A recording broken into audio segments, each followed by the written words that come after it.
नमस्कार, स्वागत है आप सभी का। आज की वीडियो में हम भक्ति और सूफी आंदोलन तो इस टॉपिक के अंतर्गत दिए गए वन लाइनर क्वेश्चन आंसर और साथ ही दिए गए इंपॉर्टेंट फैक्ट को आज की वीडियो में हम डिस्कस करेंगे। तो शुरू करते हैं आज की वीडियो को। सबसे पहले हम अध्ययन करते हैं सूफी आंदोलन या सूफीवाद क्या है। तो सूफीवाद इस्लाम के भीतर ही एक सुधारवादी आंदोलन के रूप में ईरान से शुरू हुआ था और सूफी शब्द का अर्थ पवित्रता से है और सूफी मत की उत्पत्ति इस्लाम के वहदत उल वजूद सिद्धांत से हुई है, जिसका अर्थ है ईश्वर एक है, वह सर्वव्यापी है, ईश्वर को छोड़ किसी की सत्ता नहीं है।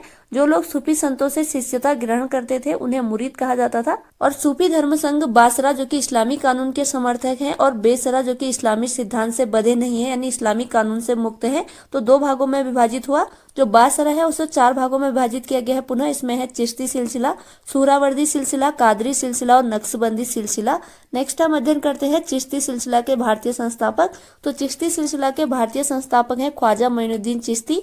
सुहरावर्दी सिलसिला के संस्थापक है सियाबुद्दीन सुहरावर्दी। कादरी सिलसिला के संस्थापक है शेख अब्दुल कादिर जिलानी और नक्शबंदी सिलसिला के भारतीय प्रचारक है ख्वाजा मोहम्मद बाकी बिल्ला बेरंग। नेक्स्ट है चिश्ती सिलसिला का दक्षिण भारत और उत्तर भारत में प्रचार किसने किया था। तो दक्षिण भारत में चिश्ती सिलसिले का प्रचार किया था बुरहान हिंद गरीब और गेसू दराज ने और उत्तर भारत में इसका प्रचार किया था ख्वाजा बख्तियार काकी, बाबा फरीद, हजरत निजामुद्दीन औलिया जो कि बाबा फरीद के शिष्य थे, हजरत अलाउद्दीन साबिर और नसीरुद्दीन चिरागे देहलवी ने। अगला प्रश्न है भक्ति आंदोलन का प्रारंभ किसके द्वारा किया गया था। तो अलवार एवं नयनार संतों द्वारा। अगला प्रश्न है कबीर किसके शिष्य थे। तो कबीर थे संत रामानंद के शिष्य।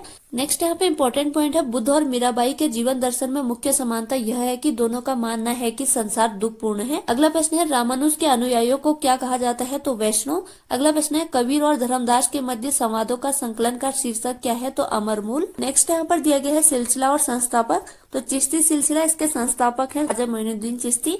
सुहरावर्दी सिलसिला इसके संस्थापक है सियाबुद्दीन सुहरावर्दी और भारत में इसके संस्थापक है बहाउद्दीन जकारिया। अगला है कादरी सिलसिला, इसके संस्थापक है शेख अब्दुल कादिर जिलानी। अगला है सत्तारी सिलसिला, इसके संस्थापक है शाह अब्दुल्ला सत्तारी। अगला है फिरदौसी सिलसिला, इसके संस्थापक है शेख बहरुद्दीन और नक्शबंदी सिलसिला इसके संस्थापक है बाकी बिल्ला। तो यह सिलसिला उनके संस्थापक है। अगला प्रश्न है रामानुजाचार्य ने किस दर्शन का प्रतिपादन किया जिसमें ज्ञान से अधिक भक्ति को महत्वपूर्ण बताया गया है। तो विशिष्ट द्वैतवाद। अगला प्रश्न है कोई व्यक्ति किसी से उसका धर्म, संप्रदाय या जाति न पूछे, यह कथन किसका है। तो यह कथन है संत रामानंद का। अगला प्रश्न है कामरूप या असम में वैष्णव धर्म को किसने लोकप्रिय बनाया। तो शंकर देव ने। अगला प्रश्न है शुद्ध अद्वैतवाद का प्रतिपादन किसने किया था। तो वल्लभाचार्य ने। नेक्स्ट यहाँ पे इंपॉर्टेंट फैक्ट है भारत में भक्ति आंदोलन का पुनर्जन्म 15वीं-16वीं शताब्दी में हुआ था। अगला प्रश्न है किस भक्ति संत ने स्वयं के संदेश के प्रचार हेतु सर्वप्रथम हिंदी भाषा का प्रयोग किया। तो रामानंद ने। अगला प्रश्न है बीजक के रचयिता है। तो बीजक के रचयिता है कबीर। अगला प्रश्न है संपूर्ण भारत में भगवान शिव की प्रतिष्ठा में कितने ज्योतिर्लिंग स्थापित हैं। तो 12। अगला प्रश्न है गुरु नानक का जन्म कहाँ हुआ था। तो गुरु नानक का जन्म हुआ था ननकाना साहिब तलवंडी जो कि वर्तमान में पाकिस्तान में है।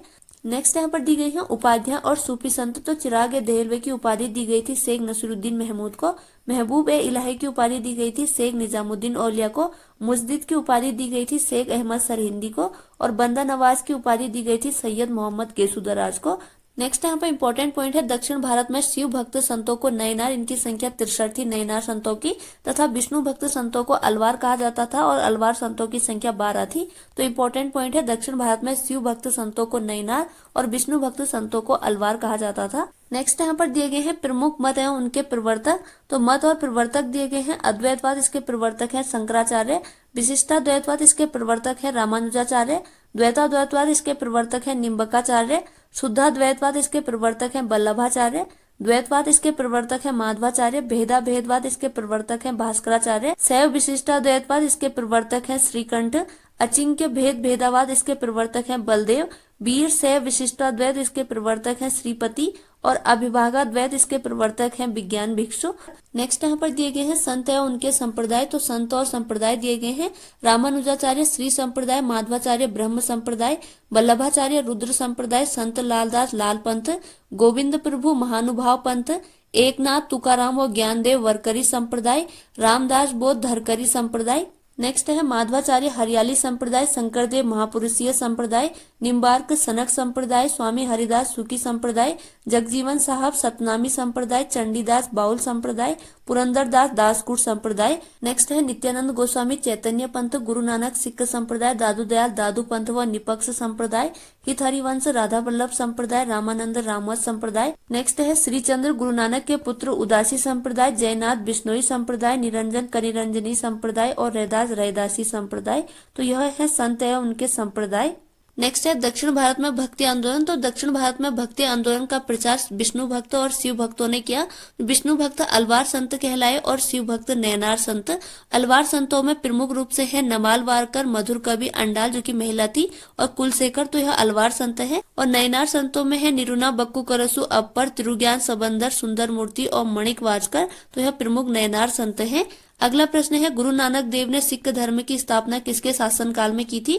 तो गुरु नानक ने सिख धर्म की स्थापना की थी सिकंदर लोदी के शासनकाल में। अगला प्रश्न है चैतन्य महाप्रभु किस संप्रदाय से संबंधित थे? तो चैतन्य महाप्रभु संबंधित थे वैष्णव संप्रदाय से। अगला प्रश्न है तुलसीदास किस शासक के समकालीन थे? तो अकबर और जहांगीर के।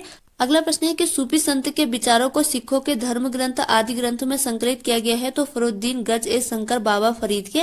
नेक्स्ट यहाँ पे इंपॉर्टेंट फैक्ट है मध्यकालीन भारत के संत रामानंद का जन्म वर्ष 1299 में प्रयाग में हुआ था। अगला प्रश्न है ईस्टर त्योहार के पीछे ईसाइयों की क्या भावना है? तो सूली पर लटकाए जाने के बाद इसी दिन ईसा मसीह पुनर्जीवित हुए। अगला प्रश्न है भक्त तुकाराम किस मुगल सम्राट के समकालीन थे? तो जहांगीर के।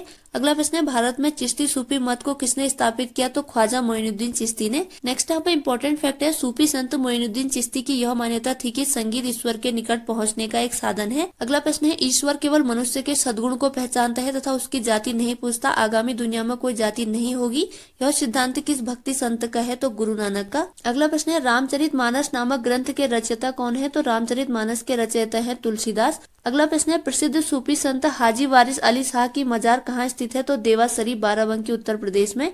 अगला प्रश्न है शेख निजामुद्दीन औलिया किसके शिष्य थे? तो बाबा फरीद के। अगला प्रश्न है शेख निजामुद्दीन औलिया की दरगाह कहाँ स्थित है? तो हजरत निजामुद्दीन दिल्ली में। नेक्स्ट यहाँ पे इंपॉर्टेंट फैक्ट है सिखों के धर्म ग्रंथ आदि ग्रंथ में शेख फरीदुद्दीन गंज ए शंकर बाबा फरीद सूफी संत के विचारों को भी संकलित किया गया है। अगला प्रश्न है प्रसिद्ध संत सलीम चिश्ती कहाँ निवास करते थे? तो फतेहपुर सीकरी आगरा में। अगला प्रश्न है शेख उल हिंद की पदवी किसे प्रदान की गई थी? तो शेख सलीम चिश्ती को। अगला प्रश्न है ईसा मसीह का जन्म कहाँ हुआ था? तो ईसा मसीह का जन्म हुआ था बेथलेहम वर्तमान फिलिस्तीन में। नेक्स्ट यहाँ पे इंपॉर्टेंट फैक्ट है ईसाइयों द्वारा गुड फ्राइडे इसलिए मनाया जाता है क्योंकि इस दिन ईसा मसीह को सूली पर चढ़ाया गया था। अगला प्रश्न है सूफीवाद सिलसिले में कौन सा सिलसिला संगीत के विरुद्ध था? तो नक्शबंदी सिलसिला। अगला प्रश्न है कि सूफी संत ने कृष्ण को औलिया के रूप में माना था? तो शाह मोहम्मद गौस ने। अगला प्रश्न है 12 मासा के रचयिता कौन थे? तो मलिक मोहम्मद जायसी। नेक्स्ट यहाँ पे इंपॉर्टेंट फैक्ट है दारा सिकों द्वारा लिखित सर्रे ए अकबर शीर्षक के अंतर्गत उपनिषदों का फारसी में अनुवाद किया गया था। अगला प्रश्न है कृष्ण जीवन परक प्रेम वाटिका काव्य की रचना किसने की थी? तो रसखान ने। अगला प्रश्न है निजामुद्दीन औलिया ने भेंट करने से किस सुल्तान से इनकार कर दिया था? तो अलाउद्दीन खिलजी से। नेक्स्ट यहाँ पर दिए गए हैं आदि शंकराचार्य द्वारा स्थापित 4 पीठ। तो यहाँ पर पीठ, स्थल और राज्य दिए गए हैं। सिंगेरी पीठ यह मैसूर कर्नाटक राज्य में है। गोवर्धन पीठ पुरी उड़ीसा राज्य में है। शारदा पीठ द्वारिका गुजरात राज्य में है। ज्योतिष पीठ बद्रीनाथ उत्तराखंड राज्य में है। नेक्स्ट यहाँ पे इंपॉर्टेंट फैक्ट है संकादी संप्रदाय के वैष्णव संत निम्बारकाचार्य ने द्वैतवाद का प्रतिपादन किया था। तो ये थी आज की वीडियो जिसके अंतर्गत आज की वीडियो में हमने भक्ति और सूफी आंदोलन तो इस टॉपिक के अंतर्गत दिए गए 1 लाइनर क्वेश्चन आंसर और साथ ही दिए गए इंपॉर्टेंट फैक्ट्स को आज की वीडियो में हमने डिस्कस किया। उम्मीद है आगामी प्रतियोगी परीक्षाओं में आपके लिए वीडियो जरूर हेल्पफुल होगी। अगर वीडियो पसंद आई है तो प्लीज चैनल को लाइक, शेयर और सब्सक्राइब जरूर कीजिएगा। इसी के साथ आज की वीडियो ओवर होती है। Thanks for watching.